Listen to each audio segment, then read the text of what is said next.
জয় মা কামাখ্যা, জয় মা কামাখ্যা, জয় মা কামাখ্যা। আজ এসেছি আবার নতুন ভিডিও নিয়ে, গুপ্তবিদ্যা নিয়ে তোমাদের মাঝে। চলো, তোমরা কেমন আছো? নিশ্চয়ই ভালো আছো, আর ভালো থাকাই কথা। তাহলে আজকে মোটেই হাতে টাকা থাকছে না, যে কোনো প্রকারে রোজগার করছো কিন্তু হাতে টাকা থাকছে না। কারণটা হচ্ছে স্বল্প সময় ব্যয় হয়ে যাচ্ছে, যত আয় না হচ্ছে তত ব্যয় হচ্ছে।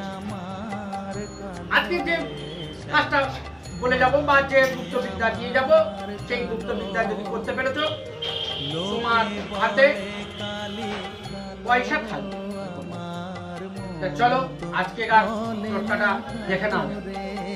আজকের টোটকাটা হচ্ছে, প্রথমে শুক্রবার দিন সকালে বেলা উঠে বট গাছে কাছে যাবে, বট গাছে গিয়ে প্রণাম করবেন।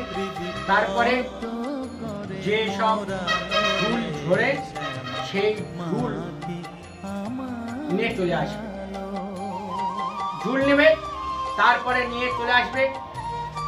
তারপরে একটা ফুলের চারা জোগাড় করবে।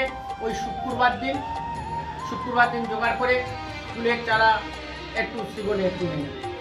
তারপরে আসবে শ্বেত আগন্দ সিগারেট তুলে নিয়ে, তিনটে নিয়ে একটা ছোট্ট রূপোর মাদুরি ঢুকিয়ে আপনি হাতে ধারণ করুন। আপনার হাতে টাকা বাজে ব্যয় হবে না। আপনি যে ভাবছেন সেই ভাবার জন্য আজকে এই টোটকাটা দিয়ে যাচ্ছি। এই টোটকাটা করো, নিশ্চয়ই ফল পাবে। ভিডিও গুপ্তবিদ্যা নিয়ে আমার সঙ্গে যারা যোগাযোগ করতে চাইছো, আমার এখানে নাম্বার আছে, দেখে নেবে। বে টাইমে কেউ ফোন করবে না, বারবার করে রিকোয়েস্ট করে বলছি, দুর্দান্ত তোমরা যারা ফোন করছো বিরক্ত করছো। বে টাইমে করবে না, সময়ে করো, তাহলে আমি ফোনটা রিসিভ করতে পারবো না, তো করতে পারবো না।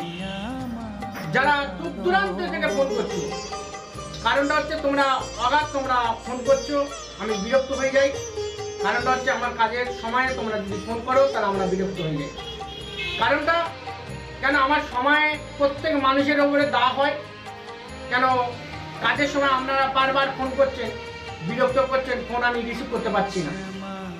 হাত জোর করে তোমাদেরকে জানাই যে তোমরা আমার সময় বুঝে ফোন করো। জয় মা কামাখ্যা। আজকে তাহলে আসি।